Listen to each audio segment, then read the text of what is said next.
Assalamualaikum warahmatullahi wabarakatuh. Pertama-tama marilah kita panjatkan puji dan syukur kepada Allah Subhanahu wa taala karena telah memberikan rahmat kesehatan dan keselamatan. Perkenalkan, nama saya Lengga Setiajid, perwakilan dari kelompok 4 Elektronika, Instrumentasi dan Sensor Kimia yang akan membahas mengenai HPLC atau High Performance Liquid Chromatography. Adapun anggota kelompok saya yaitu Iyang Lutfiana, Evi Indriastuti, dan Siti Nurhasanah. Dan poin-poin yang akan dibahas yaitu definisi HPLC, prinsip kerja alat dan detektor, cara pengolahan data hasil instrumen, dan terakhir kesimpulan materi. Baik, kita langsung ke pembahasannya. Selanjutnya yaitu pengertian dari HPLC. HPLC sendiri yaitu merupakan alat yang digunakan untuk menentukan berbagai senyawa kimia dengan metode pemisahan. HPLC dapat digunakan untuk menguji sampel makanan dan minuman, seperti beberapa zat aditif, pewarna, pengawet, perasa, dan lain-lain, obat-obatan, pewarna tekstil, pestisida, protein, vitamin, karbohidrat, gula, kafein, plasma, dan sebagainya. HPLC yang dimiliki laboratorium terpadu adalah HPLC dengan merek Shimadzu LC 2030. HPLC ini memiliki dua detektor, yaitu detektor UV dan RID, dengan kolom C18 dan glukos kolom. Kelebihan kedua detektor tersebut adalah mampu menganalisis varian senyawa secara umum dan berbagai larutan gula. Baik, selanjutnya yaitu prinsip kerja instrumen. Prinsip kerja instrumen yaitu pemisahan komponen analit berdasarkan kepolarannya. Setiap campuran yang keluar akan terdeteksi dengan detektor dan direkam dalam bentuk kromatogram, di mana jumlah peak menyatakan jumlah komponen, sedangkan luas peak menyatakan konsentrasi komponen dalam campuran. Seperti pada gambar, campuran sampel atau analit yang terlarut dalam cairan, kemudian larutan tersebut dipompa dan akan menjadi fase geraknya. Jadi analit masuk ke dalam fase gerak. Kemudian larutan fase gerak ini karena dipompa, maka bergerak melewati fase diam dengan tekanan yang tinggi. Fase diam terdiri dari kolom atau disebut juga kolom HPLC. Ketika sampel dilewatkan pada kolom, maka akan berinteraksi dengan dua fase tersebut, yaitu fase diam dan fase gerak. Selanjutnya, prinsip kerja detektor. Detektor HPLC UV visible bekerja berdasarkan prinsip absorbansi. Detektor yang paling umum dan banyak digunakan dengan rentan linear lebar sensitivitas yang baik. Detektor HPLC ini tidak sensitif terhadap fluktase, suhu, dan elusi gradien. Sumber yang umum digunakan untuk detektor UV untuk HPLC adalah lampu deuterium. Pelepasan busur bertekanan rendah menyediakan panjang gelombang dari 190 hingga 600 nanometer. Sumber tungsten juga digunakan untuk memberikan rentang yang terlihat dari 400 nanometer hingga 950 nanometer. Detektor indeks refraksi atau RI bekerja berdasarkan prinsip pengukuran perubahan indeks reflux. Detektor RI tidak selektif. Detektor RI yang digunakan untuk HPLC terdiri dari ruang kaca dan dibagi menjadi dua sel atau ruang. Satu ruang diisi dengan fase gerak dan dari ruang lain sampel dilewatkan. Ruang dari mana sampel dialirkan tersebut, ruang sampel atau sel sampel, dan ruang lainnya disebut ruang referensi atau sel referensi. Selanjutnya yaitu detektor fluoresensi.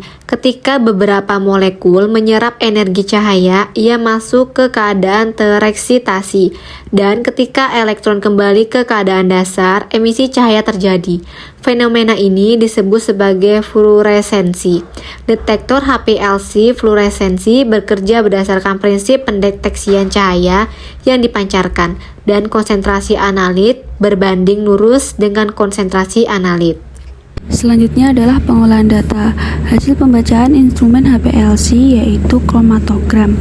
Pada pengolahan data dibagi menjadi dua, yaitu olah data kualitatif dan olah data kuantitatif. Pengolahan data secara kualitatif dilakukan dengan cara melihat waktu retensi kemunculan peak suatu senyawa. Ada tidaknya senyawa ditunjukkan dari berapa nilai waktu retensi. Setiap senyawa memiliki waktu retensi yang khas, sehingga analit yang dianalisis dapat ditentukan apa saja senyawa yang tergantung berdasarkan dari kemiripan nilai waktu retensinya saat peak tersebut muncul. Berikut adalah salah satu penerapan instrumen HPLC, penelitian dengan judul pengembangan dan validasi untuk metode analisis HPLC baru untuk penentuan diklofenak dalam tablet. Pada penelitian ini diperoleh hasil kromatogram yang tersaji pada gambar 1. Nah, kromatogram A mewakili fase gerak kosong dan kromatogram B mewakili diklofenak sodium dengan waktu retensi rata-rata 1,345 plus minus 0,127 menit dan tanpa puncak yang mengganggu. Ini merupakan indikasi kekhususan metode HPLC yang dikembangkan. Waktu retensi sebanding dengan data yang ditepikan lebih pendek untuk diklofenak sodium. Selanjutnya yaitu olah data kuantitatif. Pengolahan data secara kuantitatif dilakukan dengan cara menentukan kadar melalui perhitungan dari luas area kromatogram. Luas area diplot dengan konsentrasi larutan standar. Luas area diplot sebagai sumbu Y dan konsentrasi larutan standar sebagai sumbu X. Kemudian diperoleh persamaan kurva kalibrasi standar. Selanjutnya kadar analit dapat dihitung melalui persamaan kurva kalibrasi tersebut.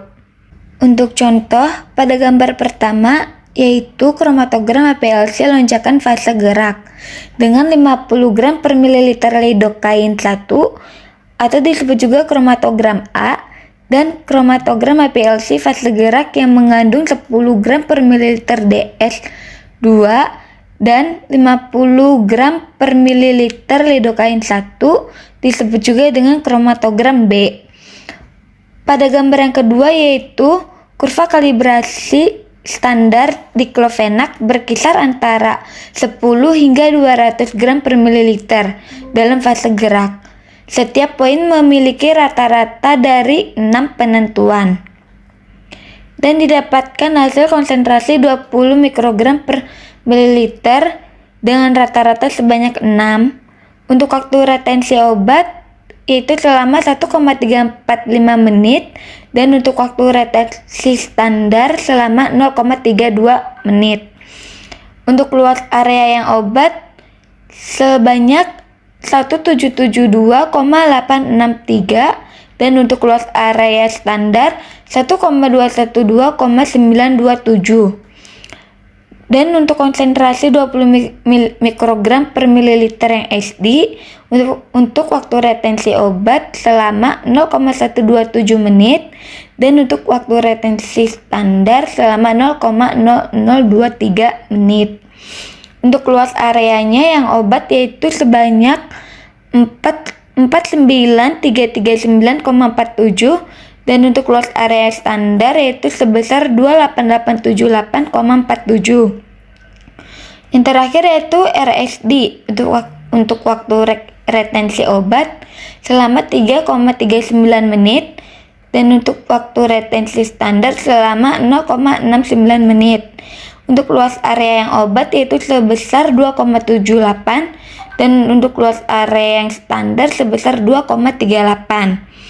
Dan didapatkan persamaan regresi linear rata-rata dari rasio area puncak Y versus konsentrasi obat X.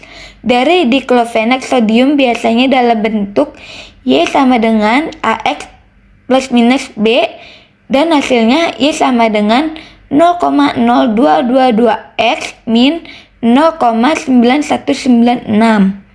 Untuk analisis formulasi komersial diklofenak sodium 50 mg yaitu nama brandnya 50 mg Voltaren dengan kadar diklofenak sodium sebesar 49,92 mg, Kloven, kadar diklofenak sodium sebesar 49,85 mg.